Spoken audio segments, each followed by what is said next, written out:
My sister demands that I pay her child support because I am childless. My sister Lauren demanded I pay her $500 monthly as child support for my nephew Colton, because I didn't have children of my own, and therefore owed financial support to the family members who did. She actually called it a childless tax, and said since I'd selfishly chosen not to reproduce, I was obligated to financially support those who were continuing the family line. She created an official-looking document titled Child Support Agreement for Non-Parents, and tried to make me sign it at Thanksgiving dinner in front of the whole family. She said women without children had been getting away with not contributing to the next generation for too long, and it was time childless aunts paid their fair share. Lauren calculated that I should owe her $500 monthly plus back pay from when Colton was born 7 years ago, which she said totaled $42,000 in unpaid child support. She actually said she could take me to family court for abandoning my financial duties to my nephew, and any judge would side with a struggling mother over a selfish childless woman hoarding money. She told everyone at dinner that I'd been freeloading off the family by not having kids while expecting to enjoy access to Colton without paying for his upbringing. She said childless people who wanted relationships with nieces and nephews needed to pay child support, just like divorced parents did. When I laughed and said that wasn't how child support worked, Lauren said I was discriminating against parents, and this was exactly the kind of entitlement childless people showed when they refused to support the children in their lives. She said Colton was basically my part-time child since I saw him regularly and took him places, so I owed partial financial support for his existence. She actually compared herself to a surrogate who'd had a child for me since I couldn't or wouldn't have my own, and surrogates got paid, so she should too. She threatened to ban me from seeing Colton unless I started paying monthly child support immediately. Lauren had spent $8,000 on cosmetic procedures that year, but claimed she couldn't afford Colton's school supplies without my financial assistance. She said raising children was expensive, and childless people needed to understand their privilege of having disposable income came with responsibilities to family children.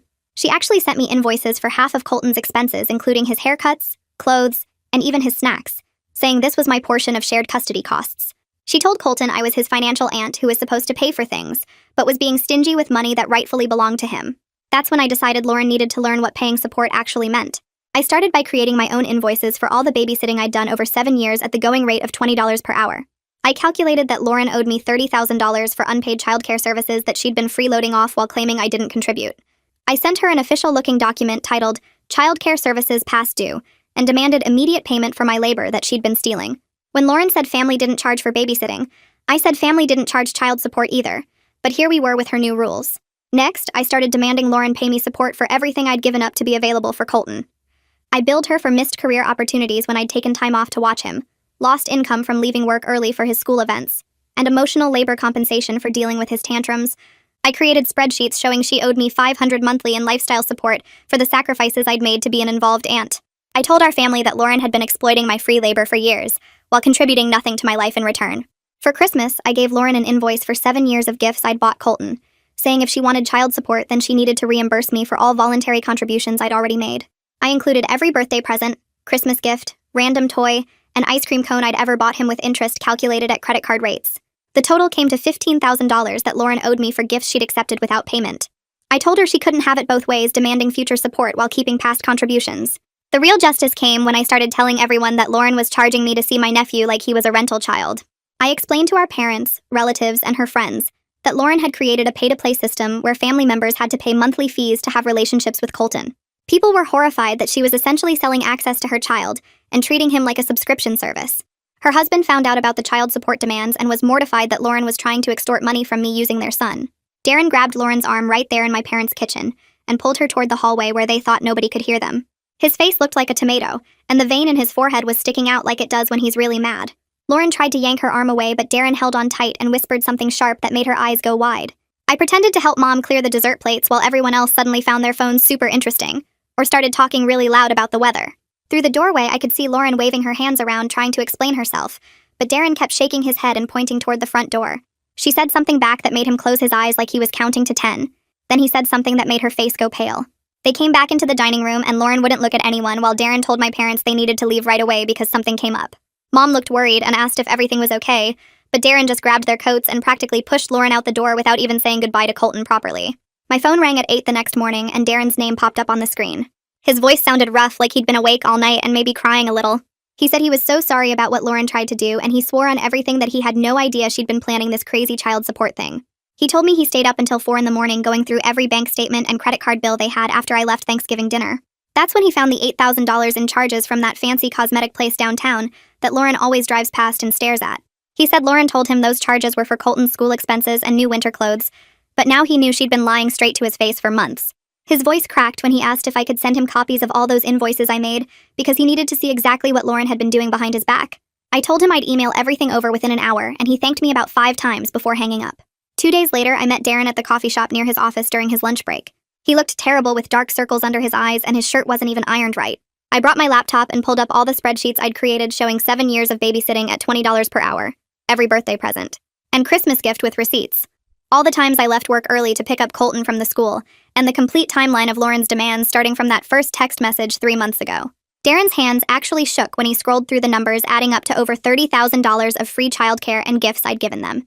He kept zooming in on the dates of Lauren's cosmetic procedures compared to the times she texted me saying they couldn't afford Colton's field trip fees or new shoes. He admitted he'd been picking up extra weekend shifts at the hospital for the past year because Lauren kept saying they were barely making ends meet and needed more money coming in. Now he realized all that extra money he earned went straight into Lauren's face instead of their son's needs or their savings account. He put his head in his hands and said he felt like such an idiot for not seeing what was happening right under his nose. 3 days after Thanksgiving, I was making dinner in my apartment when someone started pounding on my door hard enough to make my neighbor's dog start barking. I looked through the peephole and saw Lauren standing there with her arms crossed and her face all red and angry. I opened the door and she pushed past me into my living room without even being invited in. She started yelling about how I was trying to destroy her marriage by showing Darren private information and turning her own husband against her. I stayed calm and told her those invoices weren't private since she'd sent me official-looking documents first, so I just responded with my own official-looking documents showing what she actually owed me. She screamed that I was being petty and vindictive and I had no right to go behind her back to Darren. I said I didn't go behind her back at all because Darren called me asking questions, and I simply answered honestly with documentation. Just like she'd done to me at Thanksgiving dinner in front of the whole family, she got right in my face and said if her marriage fell apart, it would be all my fault for being a selfish witch who couldn't just help out her own sister. I looked her dead in the eye and said if showing her husband the same invoices she sent me was destroying her marriage, maybe the problem wasn't me, but the lies she'd been telling him for months. That afternoon, Mom called me crying so hard I could barely understand what she was saying at first. She finally calmed down enough to tell me Lauren had showed up at her house an hour ago, claiming I was trying to steal Colton away from her by poisoning Darren's mind with lies. Mom said Lauren kept saying I was jealous of her perfect family and trying to break them up because I was a bitter, childless woman who wanted to ruin everyone else's happiness. Mom admitted she didn't know what to believe at first because Lauren seemed so upset and convinced, but then she remembered that crazy child support document from Thanksgiving and realized Lauren wasn't making any sense. She said she loved both her daughters, but Lauren's demand for child support was completely out of line, and she couldn't support that kind of behavior no matter what. I explained to Mom that I wasn't trying to take Colton anywhere or break up Lauren's marriage. I was just refusing to pay money I didn't owe, and showing Darren the truth when he asked for it. I told her Lauren's marriage problems were her own fault for lying about money and trying to extort family members, and those were consequences of Lauren's choices, not mine. My phone buzzed with a text from Lauren later that week that was so nasty I had to read it twice to believe she actually sent it. She wrote that I was banned from seeing Colton until I apologized for destroying her marriage and agreed to pay at least $200 monthly in aunt support as compromise. She said if I really loved my nephew, I'd be willing to help support him financially, instead of being a greedy witch hoarding my money. She called me selfish about 10 times in one paragraph and said Colton deserved better than an aunt who valued money over family. I took a screenshot of the whole message and forwarded it straight to Darren without adding any comment of my own. He texted back in less than 5 minutes saying Lauren didn't get to decide who saw Colton by herself, and she definitely couldn't ban me from my nephew's life over refusing to pay made-up fees. He said he was planning to bring Colton to visit me this Saturday, no matter what Lauren said, because I was family, and Colton loved spending time with me. Saturday morning, Darren showed up at my apartment with Colton, who ran inside and gave me a big hug like always. But then he pulled back and looked up at me with these sad, confused eyes and asked why Mommy kept saying I didn't want to help take care of him anymore. My stomach dropped and I felt sick realizing Lauren had been telling Colton that I was abandoning him. I knelt down so we were eye level and told him I loved him more than anything, and I would always be his aunt no matter what. I explained that grown-ups don't charge each other money to be family, because that's not how love works, and Mommy had gotten confused about how family relationships are supposed to work. I said sometimes adults make mistakes and say things that aren't true when they're upset, but none of this was his fault, and nothing would ever change how much I cared about him. He hugged me again and seemed to feel better, then asked if we could go to the park like we used to. I took Colton to the park down the street while Darren stayed at my apartment to make some phone calls. We sat on the swings and Colton started talking about how Mommy and Daddy had been fighting a lot at home lately. He said he could hear them arguing at night after he went to bed, and it scared him because they never used to fight like that before. He told me Mommy kept saying I was selfish and mean, but he didn't understand why because I'd always been nice to him and took him fun places and bought him ice cream. I pushed his swing gently and promised him that the grown-ups were working through some problems that had nothing to do with him and weren't his responsibility to fix.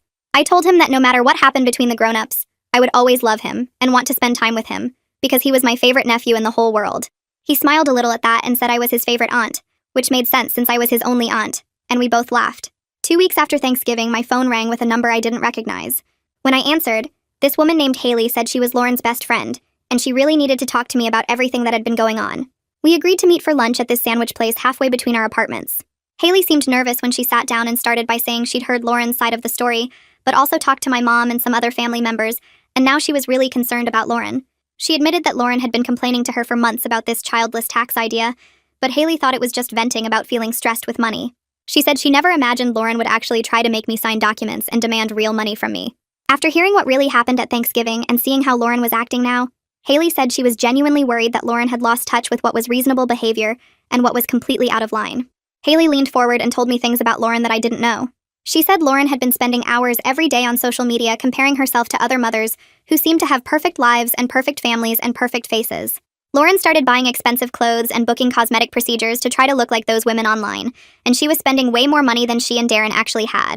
Haley said Lauren had borrowed money from her, and at least 2 other friends over the past year, always claiming Darren was being cheap with household money, and she needed help covering basic expenses for Colton. But now Haley realized Lauren had been lying about their financial situation the whole time and using borrowed money to fund her image instead of her son's needs. Haley looked really sad when she said she loved Lauren like a sister, but she couldn't support her trying to extort family members for money.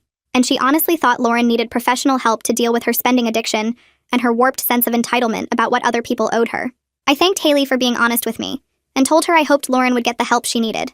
After we finished lunch, I sat in my car for a while thinking about everything Haley had said about Lauren's social media obsession and her lies to friends about needing money. It made me sad to realize my sister had gotten so lost in comparing herself to fake, perfect lives online that she'd convinced herself she deserved money from everyone around her. But I also knew that wasn't my problem to fix, and Lauren needed to face the consequences of her choices before she'd ever change. The first Sunday in December rolled around, and my parents hosted their regular family dinner like they did every week. I showed up with a casserole dish wondering if Lauren would even be there, or if she'd skip to avoid seeing me. She came with Darren and Colton, but the second she walked in and saw me setting food on the dining room table, her whole face changed. She grabbed a chair at the far end of the table as far from me as possible, and made sure Colton sat between her and Darren like she needed a buffer. Throughout dinner, she kept making these pointed comments about how some people cared more about money than family bonds, and how selfish individuals always put themselves first. She said it was sad when people forgot that family was supposed to support each other through hard times instead of keeping score. My mom tried to change the subject by asking Colton about school, but Lauren just kept going, saying out loud to no one in particular that she couldn't believe how cold some people could be to their own flesh and blood. Dad set his fork down hard enough that it clanked against his plate and everyone went quiet. He looked directly at Lauren and said she needed to stop playing the victim right now, because she was the one who made this whole situation about money by demanding I pay her child support. His voice was firm and tired at the same time as he told her she'd created this mess with her ridiculous demands and her manipulation, and now she needed to take responsibility instead of acting like everyone else was the problem. Lauren's mouth dropped open like she couldn't believe Dad was calling her out in front of everyone. She started to say something, but Dad held up his hand and said he wasn't finished talking. He told Lauren that her behavior toward me had been cruel and unfair, and he was done watching her try to guilt-trip me for having boundaries. The tension in the room got so thick I could barely breathe, and then Colton started crying at the table because the adults were fighting. Darren immediately stood up and took Colton outside to the backyard, while the rest of us sat there in awful silence. Mom reached over and put her hand on Lauren's arm and said they needed to have an honest conversation about what had been happening. Her voice was shaky, but determined as she admitted she'd been enabling Lauren's victim mentality for years because it was easier than confronting her. She said watching Lauren try to manipulate me and poison Colton against me had finally opened her eyes to how unhealthy the family dynamics had become. Dad nodded and said he and Mom had talked about this situation a lot over the past 2 weeks, and they'd decided they weren't going to referee this conflict anymore or pressure me to give in just to keep the peace. Mom looked right at Lauren and told her that the child support demand was ridiculous, that her treatment of me had been cruel, and that she needed to take responsibility for her choices instead of blaming everyone else for her problems. She said Lauren's spending habits and entitlement issues were hers to deal with, and the family couldn't keep pretending everything was fine when it clearly wasn't. Lauren's face went red and then white, and she pushed her chair back so hard it scraped across the floor. She started yelling that the whole family had turned against her and taken my side without even trying to understand her perspective. She said we were all going to regret this, and that she'd never forget how we ganged up on her when she was struggling. She stomped toward the back door, calling for Darren and Colton and saying they were leaving right now. Darren came back inside looking exhausted and defeated, and gathered up Colton's jacket without saying anything. Lauren was already out the front door screaming back at us that we'd all chosen sides and destroyed the family. The door slammed and we heard their car start up and drive away. Mom put her face in her hands and started crying these quiet sobs that made her whole body shake. Dad moved his chair closer and wrapped his arms around her, and they just sat there holding each other, looking older and more tired than I'd ever seen them look before. I felt this heavy guilt settling in my chest, even though I knew logically that I hadn't started this conflict, and I hadn't demanded anything unreasonable. Lauren had created this whole mess, but somehow I still felt responsible for my parents sitting there crying and my family falling apart. Around 11 that night, my phone buzzed with a text from Darren saying Lauren had locked herself in their bedroom the second they got home and wouldn't speak to him or come out. He said he'd tried talking to her through the door, but she just kept yelling that everyone hated her, and nobody understood what she was going through. His text said he'd reached his breaking point with her refusal to acknowledge reality or take accountability for anything she'd done. He wrote that he was going to insist on marriage counseling and financial counseling, and if Lauren wouldn't agree to both, then he was prepared to separate, because he couldn't raise Colton in an environment full of manipulation and manufactured drama. He said he was sorry for everything Lauren had put me through, and he hoped our family could eventually heal from all this damage. I texted back thanking him for being reasonable and telling him I hoped things would work out, but that I understood if he needed to make hard choices to protect himself and Colton. The week before Christmas, Darren showed up at my parents' house with Colton and 2 suitcases asking if they could stay in the guest room for a while. Mom immediately said yes and helped them get settled while Dad and I exchanged worried looks in the living room. Darren explained that he'd told Lauren he was moving out temporarily until she agreed to get professional help, and Lauren had completely lost it. He said she'd screamed at him for hours about abandoning her and choosing everyone else over his own wife. Within an hour of Darren and Colton arriving at my parents' house, my phone started ringing with Lauren's number. I answered, and she immediately started screaming so loud I had to hold the phone away from my ear. She yelled that I'd destroyed her family and stolen her husband and son from her. She said I'd turned everyone against her and poisoned Darren's mind, and now I'd gotten exactly what I wanted, which was to ruin her life. She was crying and screaming at the same time, asking how I could do this to her and why I hated her so much. I stayed calm and told her that Darren had made his own choice based on her behavior and not anything I'd done. I said she was welcome to fix her marriage anytime she wanted by actually addressing her spending problem and entitlement issues, instead of blaming everyone else for the consequences of her own actions. She called me every horrible name she could think of and then hung up on me. Christmas Eve arrived, and I was at my parents' house helping Mom set up for our small celebration when the doorbell rang. Dad went to answer it, and there was Lauren on the front porch demanding to see Colton. Her voice carried through the whole house as she said we were all guilty of parental alienation, and she was going to call the police if we didn't let her see her son immediately. She was yelling about her rights as a mother and accusing us of kidnapping Colton and turning him against her. Dad stood firm in the doorway, blocking her from coming inside, and told her in this steady voice that she was absolutely welcome to visit Colton, but not if she was going to create a scene or say bad things about family members in front of her son. He said if she could calm down and act like a reasonable adult, then she could come in and spend time with Colton for Christmas Eve. Lauren's face crumpled and she started crying right there on the porch, and for the first time since this whole thing started, her tears looked real instead of manipulative. Her shoulders shook and she covered her face with her hands, sobbing like something inside her had finally broken. Mom came to the door and gently touched Dad's arm and then stepped past him onto the porch. She put her hand on Lauren's back and said softly that Lauren should come inside and have some tea and talk for a bit. Lauren nodded without looking up and let Mom guide her into the house. Mom took her to the kitchen and closed the door while the rest of us gave them space. I could hear their voices through the door but couldn't make out words, and I kept myself busy helping Colton decorate cookies in the dining room. After about an hour, Mom came out of the kitchen looking drained but slightly hopeful. She said Lauren had agreed to see a therapist and attend financial counseling if Darren would consider coming home. She said Lauren finally admitted she had a problem and needed help. Lauren followed Mom out of the kitchen a minute later, looking smaller somehow, like she'd shrunk into herself. Her eyes were red and puffy, and when she glanced at me across the room, she just looked away quickly, instead of glaring or saying something mean. Darren came downstairs and Mom quietly told him what Lauren had agreed to, and asked if he'd be willing to talk with her. He looked at Lauren for a long moment and then said he'd come home with Colton after the holidays were over, but only if Lauren actually followed through with therapy and counseling. He said he also needed her to write me a real apology for everything she'd done. Lauren nodded without arguing, and her face stayed down like she couldn't meet anyone's eyes. Mom said she was going to take Lauren to her house for a longer private talk, and they left together through the front door. After they'd gone, Dad came over and put his hand on my shoulder and told me he was proud of how I'd handled this whole situation with dignity and clear boundaries. He said he was sorry it took Lauren having a complete breakdown for him and Mom to finally stop enabling her dysfunction, and he wished they'd stood up to her behavior years ago before it got this bad. The middle of January came and I found an envelope in my mailbox with Lauren's handwriting on it. Inside was a letter written on regular notebook paper, and I could see where she'd crossed out words and rewritten sentences multiple times. There were spots on the paper that looked like tear stains making the ink run in places. The letter said she was sorry for demanding child support from me, and sorry for trying to manipulate me and the whole family. She wrote that she'd been struggling with feeling like she wasn't good enough compared to all the mothers she saw online who seemed to have perfect lives and perfect faces and perfect everything. She admitted that spending $8,000 on cosmetic procedures while claiming she couldn't afford Colton's school supplies was wrong and hypocritical. She said her therapist was helping her understand that she'd been trying to control other people because she felt so out of control in her own life. She wrote that she knew she'd hurt me and damaged our relationship, and she understood if I needed time and space before I could trust her again. She asked if we could maybe slowly try to rebuild some kind of relationship for Colton's sake, because he missed me and kept asking when he could see me again. The letter ended with her saying she knew actions mattered more than words, and she was going to work on being the kind of person who deserved to have family relationships. I sat at my kitchen table reading the letter 3 times trying to figure out how I felt about it. Part of me was relieved that Lauren finally seemed to understand what she'd done wrong. Another part of me was still angry and hurt and worried this was just another manipulation. I decided to respond, but to be honest about my boundaries and expectations. I wrote my own letter telling Lauren I appreciated her apology, and I was glad she was getting help. I said I was willing to work on rebuilding our relationship, but I needed to see consistent changed behavior over time, and not just nice words on paper. I made it very clear that I would never pay her any form of child support, or aunt tax, or any other made-up fee she might think of in the future.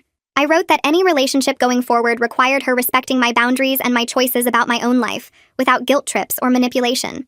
I also told her that my relationship with Colton mattered to me, and I hoped we could find a way to exist as family without all the financial demands and drama. I mailed the letter the next day and felt like maybe there was a tiny chance things could eventually get better, even if they'd never be the same as before. I decided to wait a few weeks before reaching out to anyone about Lauren's progress. I wanted to see if her apology and promises were real, or just another attempt to manipulate the situation. Haley texted me in early February asking if I'd heard from Lauren lately. I told her about the letter and my response, and Haley said she'd been meeting Lauren for coffee every Thursday morning before work. Lauren was actually showing up to her therapy appointments and doing the homework her therapist assigned. Haley said Lauren had deleted her Instagram account completely and removed the Facebook app from her phone after her therapist helped her see how much time she spent comparing herself to other people's fake perfect lives. Lauren was using a basic budgeting app now and tracking every dollar she spent, which was apparently really hard for her at first, because she'd never paid attention to where money actually went. Darren had taken over their credit cards temporarily, and Lauren was using cash envelopes for groceries and household expenses, so she could physically see how much she had left each week. Haley admitted she was surprised Lauren was sticking with it, because she'd expected Lauren to quit therapy after a few sessions, like she'd quit everything else that felt uncomfortable. I told Haley I hoped Lauren kept it up, but I wasn't ready to trust that the changes would last. Mom called me that same week to tell me she and Dad had gone to one of Lauren and Darren's counseling sessions as guests. The therapist had asked Lauren's permission to invite them so they could understand what Lauren was working on and how they could support healthier family patterns.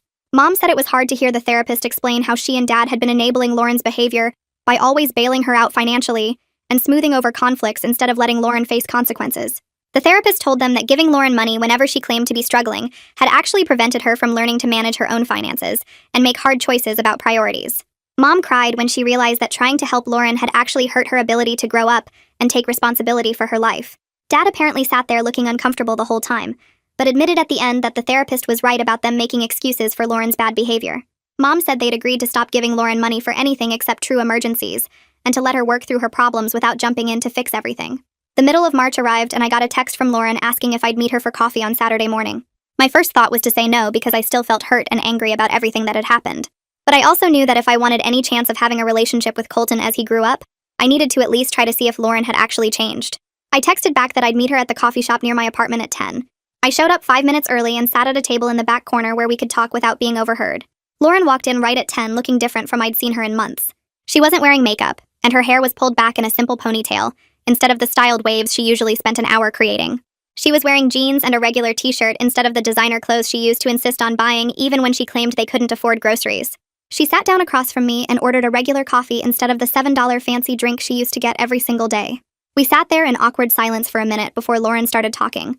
She said her therapist had been helping her understand that her child support demand came from feeling like she was failing at being a mom, compared to all the perfect mothers she saw online. She'd been spending hours every day scrolling through social media, looking at women who seemed to have everything together. Perfect houses and perfect kids and perfect faces and perfect lives. She started believing that if she just looked better and bought the right things and presented the right image, she'd feel like a good mother instead of feeling like she was drowning. She admitted she'd been so focused on appearing successful that she'd stopped actually being present with Colton or paying attention to what he needed. She said when she saw me living my life without kids and having money to spend on whatever I wanted, she felt angry and jealous instead of happy for me. She'd convinced herself that I owed her something because I'd chosen not to have the struggles she was dealing with. Her therapist helped her see that she was trying to control me and punish me for having a different life, instead of dealing with her own feelings about her choices. I sat there listening to Lauren and trying to figure out if this was genuine or another manipulation. I told her I understood feeling overwhelmed by life choices and comparing yourself to other people. I said everyone struggles with feeling like they're not measuring up to some impossible standard. But I also told her that trying to force me to pay for her decisions was never going to work, and it had seriously damaged our relationship. I explained that I needed her to understand that I'm Colton's aunt who loves him and wants to spend time with him. But I'm not a bank account for her to withdraw from whenever she feels stressed about money. I said if we were going to rebuild any kind of relationship, She needed to respect my boundaries and my choices about my own life, without guilt trips or demands or manipulation. Lauren nodded and said her therapist had been working with her on understanding the difference between asking for help appropriately and making demands with threats attached. She admitted she'd been using Colton as a weapon to try to control me, and that was wrong and unfair to him. She said she was learning to communicate what she actually needed instead of creating drama and making ultimatums. We talked for almost 2 hours about how we could move forward. I made it very clear that I would never pay her any form of child support or aunt tax or any other made-up fee no matter what she called it. I told her I was happy to spend time with Colton and occasionally buy him things because I wanted to, not because I owed her anything. Lauren agreed and said she understood that gifts and time with family weren't things she could demand or put a price on. We decided we'd start slowly with family gatherings where other people were around and see how things went before trying to rebuild a closer relationship. It wasn't comfortable and it wasn't like it used to be between us, but it felt more honest than our relationship had been in years. Spring came and the weather got warmer and life settled into a new normal with Lauren. We saw each other at Mom and Dad's house for Sunday dinners, and we were polite and civil without the constant tension that had made every family gathering miserable for months. I started seeing Colton again regularly, picking him up on Saturday afternoons to go to the park or get ice cream or just hang out at my apartment playing games. Lauren still had moments where I could see her old patterns trying to come back. She'd make a comment about how nice it must be to afford new furniture, or mention how expensive Colton's summer camp was going to be.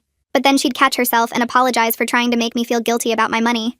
Her therapist had apparently taught her to recognize when she was falling back into old behaviors, and to stop herself before she damaged relationships again. Darren told me privately that things were better at home than they'd been in years, because Lauren was actually talking about her feelings instead of spending money to avoid dealing with them. Mom said she and Dad were learning to let Lauren handle her own problems instead of always trying to fix things for her. Our whole family was figuring out that keeping peace by ignoring bad behavior just made everything worse over time. I watched Lauren work hard in therapy and marriage counseling and actually change her patterns, and I felt genuinely proud of her for doing something that was obviously difficult and uncomfortable. Our relationship would never be what it was before all this happened. We'd never be as close as we were when we were younger and trusted each other completely.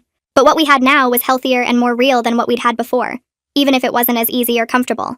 I learned that sometimes the kindest thing you can do for someone you love is refuse to participate in their dysfunction, and let them face the consequences of their choices. Lauren learned that trying to control other people and avoid her own feelings only made her more miserable and damaged the relationships she actually cared about. And Colton got to grow up watching the adults in his life work through hard problems and come out better on the other side, which seemed like a pretty valuable lesson for a kid to learn.